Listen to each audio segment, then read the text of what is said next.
it's not always the time to address or to try to respond to the question, why suffering?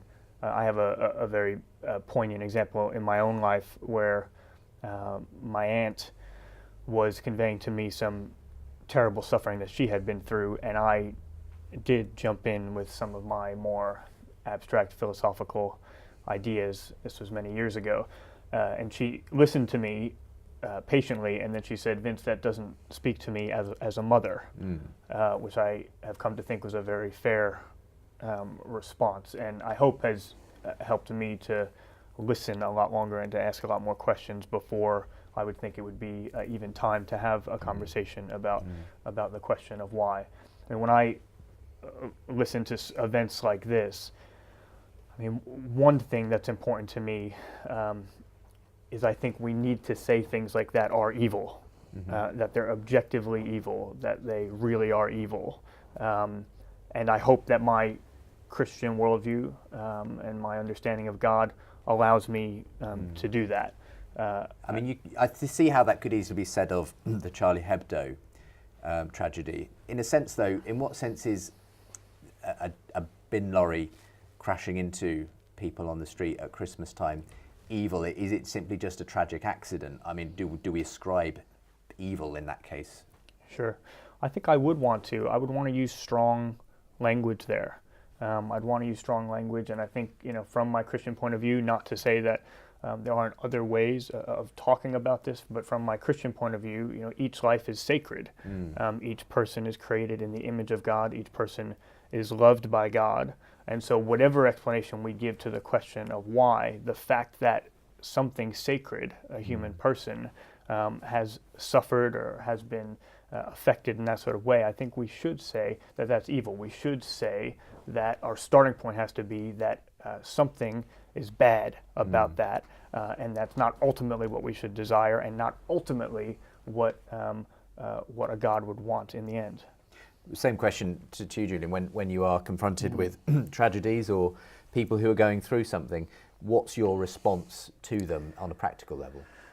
Well, I mean, it's very difficult. I think it's very hard to say anything that could be of help to people.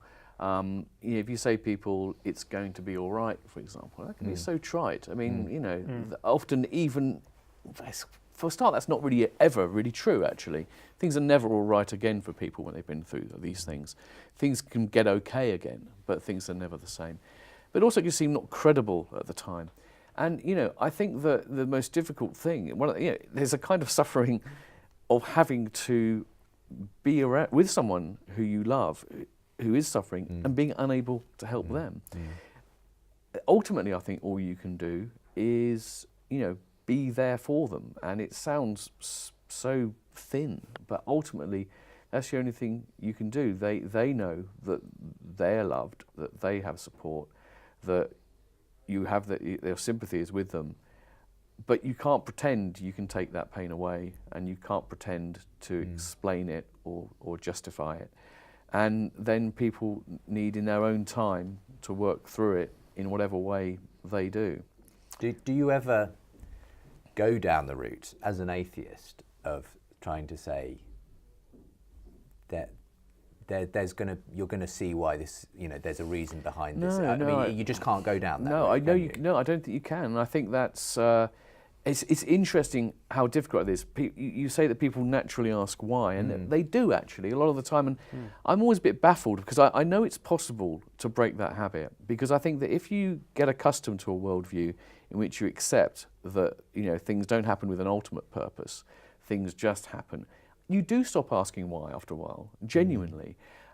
So if I've been lucky so far. I haven't had a major disease, but I had a worrying diagnosis, worrying symptoms which weren't yet diagnosed. There's a potential of being something serious and life-threatening, and I didn't ask myself, why me?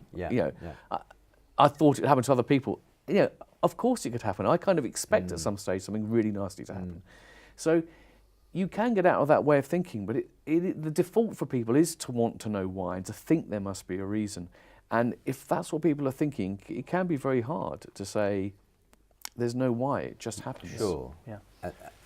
I just wanted to pick up on the importance of just being there with someone and affirm that. I think that's one of the things, from my Christian perspective, that's one of the things, and this is not a statement of its truth or its falsity, but it's one of the things I value about the Christian tradition in particular, is that if there's a God who actually has lived a human life and actually suffered and knows what suffering is, then for anyone who's suffering, I can say to them that they don't need to wonder whether there's someone who exists who understands what they're going through, or if there's someone who cares. And that's something that's attractive to me about my faith, that I don't think anyone ever has to go through suffering in isolation, and I can offer my faith and my God as someone who understands and who can be there amidst that. And I agree in a sense with what you said about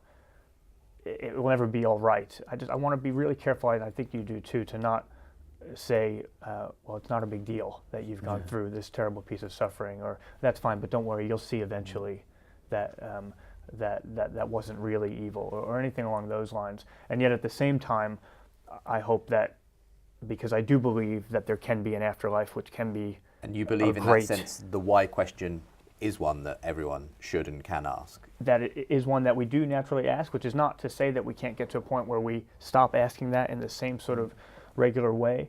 But I had friends recently who went through a miscarriage, and for them that was quite devastating.